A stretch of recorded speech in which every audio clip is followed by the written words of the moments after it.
చంద్రబాబు నాయుడు గారు ఒకనాడు రూపకల్పన చేసి డ్వాక్రా గ్రూపులు అయ్యి అంటే నేను ఎప్పుడు ఇది ఒక మహిళలదే అని చూశాను తప్పితే దీని లోతుల్లోకి వెళ్ళి ఎప్పుడు మనసు పెట్టి చూడాల. ఏదో ఒక వ్యవస్థ ఉంది, ఆ వ్యవస్థ ప్రకారం ప్రభుత్వం నుంచి అందే ప్రోత్సాహకాలు, వాళ్ళు చేసుకునే పొదుపు, వాళ్ళందరి మధ్య చేసుకునే సమన్వయం, దీంట్లోకి ఎప్పుడు నేను ఈ శాసనసభ్యుడిగా 7 సంవత్సరాల కాలంలో రాజకీయాలు ప్రవేశించడాన్ని ఇష్టపడని వ్యక్తిని. నా దగ్గర గ్రామ నాయకులు కూడా వచ్చి వీళ్ళు వైసీపీ వాళ్ళు, లేకపోతే వాళ్ళు ఆ పార్టీ వాళ్ళు, వీళ్ళు ఈ పార్టీ వాళ్ళు, ఈ రకమైన మాట్లాడుతుంటే మీరు ఎందుకు దూరతారా ఆడవాళ్ళ వ్యవహారాల్లో?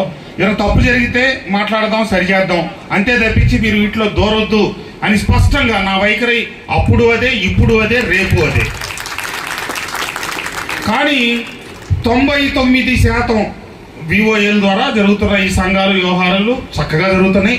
కానీ 1% ఎక్కడో గొడవ జరిగినప్పుడు అది నానా రభస, వాళ్ళు వచ్చి మా డబ్బులన్నీ పోయినాయి, మీరు పట్టించుకోవట్లేదు. అసలు మాకు తెలిస్తే కదా పట్టించుకోవడానికి, మేము దాంట్లో దూరితే కదా పట్టించుకోవడానికి. ఇప్పుడు మొన్న ముచ్చనపల్లి వ్యవహారం ఉంది, 25 లక్షలు పుస్తకాలతో సహా ఉడాయించిందంట ఆ మహిళ. మరి మీరు ఇంతవరకు కంప్లైంట్ ఇవ్వలేదు పీడిగా. నేను మీతో ఈ విషయం కొన్ని సందర్భాల్లో మా ఆఫీసు మేము మాట్లాడుతూనే ఉన్నాం. మరి మనం మహిళలకు ఏం న్యాయం చేస్తా ఉన్నాం?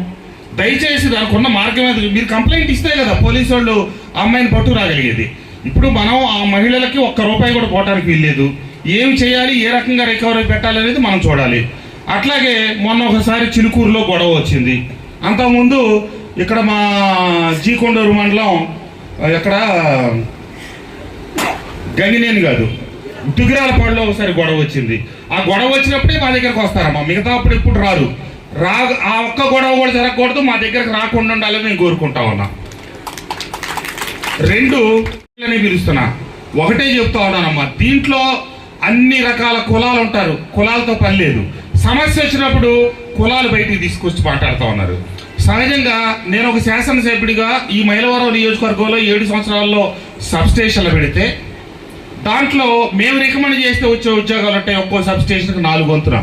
అట్లా నేను ఒక 45 ఉద్యోగాలు పెట్టిస్తే ఒక్కటి ఓసీకి ఇప్పించా. జీకొండూరు మండలానికి సంబంధించి మా పజ్జూరు వెంకయ్య గారు తీసుకొచ్చి ఒక సద్బ్రాహ్మడు, అతనికి తల్లి లేదు, తండ్రి లేదు, భార్య లేదు, అన్న లేడు, తమ్ముడు లేదు, అక్క లేదు, చెల్లి లేదు, మేనమావ లేదు, ఎవరు ఈ భూప్రపంచంలో అతనికి బంధుత్వం అనుకున్న వాళ్ళు అందరూ చచ్చిపోయారు, ఏకాయిగా మిగిలాడు.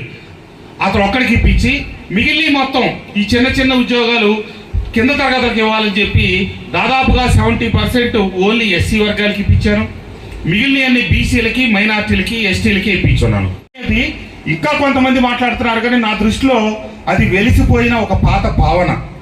అది ఎప్పుడు మా తాతల కాలంలో ఉందో, ముత్తాతల కాలంలో ఉందో. మాకు నాగరికత తెలిసిన తర్వాత నేను పుట్టేటప్పటికే మా నాన్నగారు ఎమ్మెల్యే 1972 అయినప్పుడు మా ఊర్లో ఒక వ్యవస్థను పెట్టారు. ఆ పాత రోజుల్లో నాగేశ్వరరావు అంటే నాగయ్య, పుల్లారావు అంటే పుల్లాయ్, సుబ్బారావు అనే పేరుంటే సుబ్బాయ్.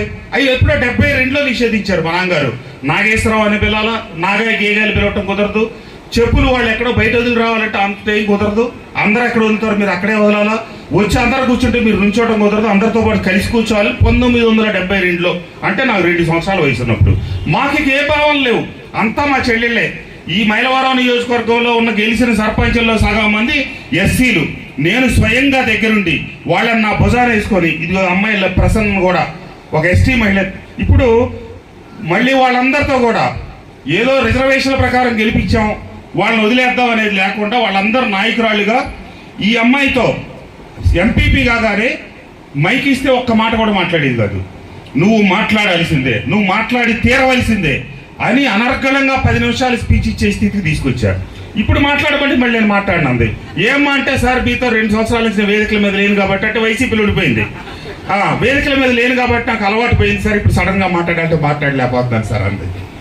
ఈ రకంగా మాకెవ్వరికి భావనలో ఎవరికన్నా తెలిసి తెలియని వాడు ఉంటే వాడి గురించి పట్టించుకోవద్దామా. మీలో అన్ని